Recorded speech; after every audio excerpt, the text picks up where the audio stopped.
dealing with what's called the equation of a circle. Equation of a circle is going to be an equation that represents a circle if you graphed it.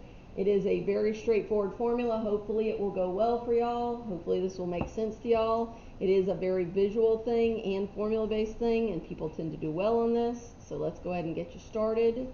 Here we go. So this is the equation of a circle. This is it right here. It's posted. It is x minus x1 squared plus y minus y1 squared equals the radius squared. Okay, from here, this right here, guys, the x and the y without the little ones on it stays x and y. These get replaced by numbers. These numbers represent the center of the circle. The center of the circle. So wherever the center of the circle is, that point is going to go in here as numbers. It's going to go in here as this number here and this number here. So whatever that is, if it was 5, it would be subtracted from that x for 5. If it was 2, it would be subtracted where the y1 spot is here, so it would be y minus 2. So this right here goes into these spots. The center goes in these spots. Then the radius on the end, the r, gets squared. Whatever the radius is, it gets squared. So you're going to have to go through and pull out that information first. So the very first thing we're going to do is go through and pull out what the center is. And the center is a point. So it's always going to have parentheses. It's always going to have a comma. That number is going to be whatever's added or subtracted on the end of this. Guys, listen to me. If there's nothing added on the end of those, what's the only thing you can add and not change the value? Ooh, listen to me. What's the only thing you can add and not change the value of something? 5 plus what equals 5? What is it? 0. That is correct. So if there's nothing added or subtracted here, it's going to be 0, 0. It is going to be the origin. It is going to start at that spot. The radius is found by taking whatever's on the end, and since the formula squares it, the opposite of squaring something is taking the square root. So all you do to the last number is take the square root, and the square root of 81 means the radius is going to be 9. That's it. So every single one of these, you'll be pulling out a center. In this case, the center comes from whatever's added or subtracted on the end. Now, I do need you to be careful, guys. Here is this, the -5 and the +4. However, this formula, like point slope form, look right here at these, has minuses in them. So when you pull it out, whatever it is, it's always the opposite sign of whatever is here. So the opposite of a -5 means when you pull out the x, it's going to be 5. And the opposite of a +4 when you pull it out is going to be -4. To find the radius, all you're going to do is take the square root of 25, and the square root of 25 is going to put you at 5. Alright, so based on that idea, based on that formula, we need to figure out if y'all can see the center on this one. Guys, when you look at this one, this is where you're pulling the center out of. These are the numbers. What is the center point for the x? Guys, if you need me to call on you, that's what I'll do. Come on. Oh, excuse me. What is this? A 1, but does it go in here as +1? What did we say? It is always the opposite of whatever sign is there, because it's like a double negative. So when you pull it out, it's going to be -1. And then what is this one going to be? +3. There we go. Our radius is going to be whatever the square root of this is. Grab your calculators. Do the square root of that 400. What is it? I'm sorry. 20. Thank you. Perfect. There we go. Anybody have any questions just on the basic idea of the formula before we start doing it backwards? We're going to take the information and write the equations for the next ones. It's always the opposite because the formula has a minus sign in it. So think of it, well, I'll show you on the next one. I'll show you why it does this. On problem number 6, example 6, I'll show you like the visual of why that happens. Good question though. Let's show it though when we can actually show you a problem to go with it. Okay guys, here we go.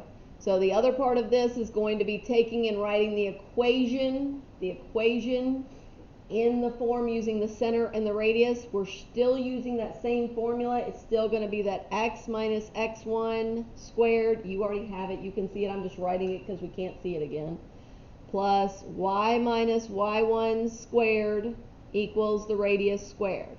Now I want you to look at all 4 of these problems before we do any of them and tell me why 2 of them are different than the other 2. Look, look, look. Look at what they give you. What do they give you that's different? Yeah. Well, you've got that. You've got the diameter is the biggest thing. Do y'all see that these 2 are radius and these 2 are diameter? If you start with the diameter, the very first, like before you even do any of the problems, my suggestion is cross this out, put radius equals, and what would the radius be if the diameter is 14? 7. And so right down here, the diameter is 8, so that means the radius is going to be 4. Perfect, thank you. And just join in with us, we're working on those. If you have your homework, bring it up to me. Okay, perfect. Okay, now we can go through and write the equations. Guys, when we're writing these equations, my fan is blowing up past me. Okay, when we're writing these equations, guys, if it's 0, 0, there's nothing to add or subtract. So when you write the equation, it's just going to be x squared plus y squared equals whatever this radius is squared. Since it's 6 squared, that's going to put it at 36. That's it. Okay. For the next one, we do have things to add or subtract to that. So when we have things to add or subtract to that, we set up our parentheses. It always starts with x in the first spot, and then we subtract whatever this is. So it's going to be minus 3 squared, plus on the other one it's going to be y, and then it's minus whatever this y is. In this case, it's going to be minus 2 squared equals, what is 1 squared, guys? It's actually just 1. Good. Okay, here's what you were talking about. See how it's got the negative in there? This is going to show you why it's the opposite. I'm going to write this the long way. Don't write this down yet. Just watch me do this. When I set this up, it's going to be x minus negative 4 plus y minus negative 9 equals, and then we'll go from there. But guys, do you see a double negative really turns into a positive? So it's always making it the opposite of whatever it was. So since it is a double negative, instead of writing double negatives every time and having to change them, if they start off negative, then we're going to write them as positive. Do you see what you needed on that? Okay. And then what would it be on the end? 49, nice. 7 squared puts the last number at 49. Good. Okay, guys, here we go. Last one of these. This one's a little different. So the first one is going to be in parentheses. What goes inside this parentheses if this is a negative 7? X plus 7. That's enough. And then on the other one, since it's a 0, guys, if it's ever 0, it's just whatever that letter is squared without anything on it. No parentheses, no plus or minus, nothing. Just y squared. Or x squared if it's the first one. And then at the end, since the radius is 4, when you square 4, that's going to make it equal to 16. Perfect. Good. Anybody have any questions? Anything else before we do the graphs? This is all we got left. There's not much to this section, so all we got left is the graphs. Good, Austin? I can't see. These are all over here, so I keep forgetting to look over here today. You're all by yourself on an island over there. Okay, here we go. So here we go. Guys, this is the exact same thing, only you have to find the center and you have to find the radius. That's the only difference between this. So the first thing you're going to do is find the center point. To find the center point, all you're doing is finding the x and y from the origin. So I tend to mark the dot for the origin. And then I'm going to deal with going left or right. Guys, remember that this one is always left or right. This one is always up or down. You might want to put that on your paper just so you remember, because it's opposite of slope. And a lot of people get mixed up on what to do which times. So for this, you're going to start off by going to the left 2. Because you go to the left 2, that makes your first number negative 2. Good. And then you're going to go up 2, so that makes that a positive 2 for your y. The other thing we need is the radius. Guys, you've already drawn a radius in this circle. I can draw more of them. Do you see that the radius can go in any direction on those grid lines, and we can just count blocks? How many blocks does it take to get a radius here? 2. Look, 1, 2. This distance from here to here is 2, so that's your radius. Now that we have that, we would go through and write our equation for the circle. I'm going to write it down here just because it's the only place I have enough room to write across. So my first one's going to be x. Since this is a negative 2, we'll write it as plus 2 squared. Plus the next parentheses is going to be y. And since this is a positive 2, we'll write it as minus 2 squared. Good. And then the radius at the end would equal what? 4. Perfect. Perfect. Y'all see anything just on the graph so far that you need to ask about? Okay. Here we go again. Let's do this one. Center equals and radius equals. Yes. What's the center, guys? If I go over and then go up, how many am I going over? How many am I going up? 2, 1. Good. 2, 1. And then, guys, again, you already have a radius. This one should be really easy to count because it's just 1 in every direction. So it's going to be a radius of 1. We've got our equation. It's going to be, oh, guys, since both the numbers are positive, then both the parentheses are going to have what in them? Negatives. So it's going to be x minus 2 squared plus y minus 1 squared equals, and again, we talked about this before, but 1 squared is still going to be what? 1. No matter what, 1 squared is still 1.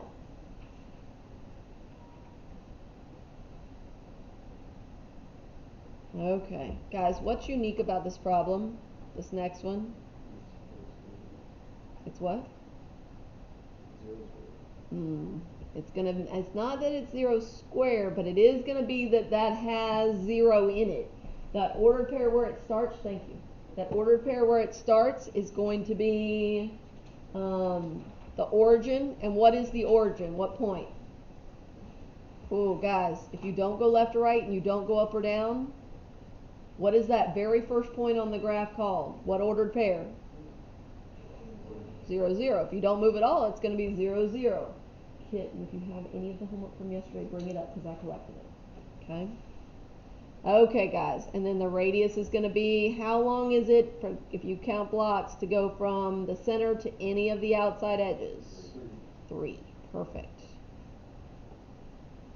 Okay, guys, when it's 0, 0, then both of the things don't need parentheses. You don't need a parentheses on the x squared. You don't need a parentheses on the y squared. You don't need to add or subtract anything. So it's just going to be x squared plus y squared equals 9. Nicely done, 9.